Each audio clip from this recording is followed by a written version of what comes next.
শতরূপে সারদা বই থেকে পাঠ। বিষয় নিবেদিতার ধ্রুব মন্দির, শঙ্করী প্রসাদ বসু।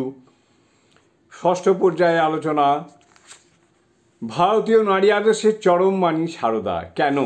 পরবর্তী অংশ।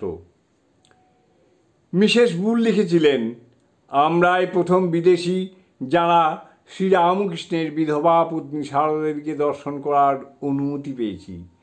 তিনি আমার মেয়েরা বলে আমাদের গ্রহণ করলেন। বললেন যে ঈশ্বর ইচ্ছায় তাঁর সঙ্গে আমাদের সাক্ষাৎ।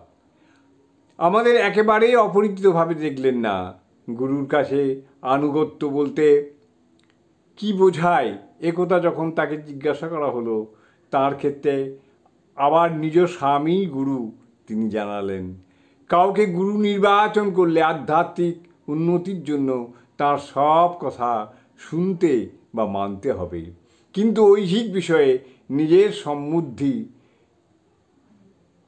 নিজের সদ্বুদ্ধি প্রণোদিত হয়ে কাজ করলেই সে কাজ যদি কোনো ক্ষেত্রে গুরুর অনুমোদিত হয় তবু গুরুকে শ্রেষ্ঠ সেবা করা হবে। জননীং শারদাং দেবীং রামকৃষ্ণং জগদ্গুরুং পাদপদ্মে তয়ো শ্রিত্বা প্রণমামি।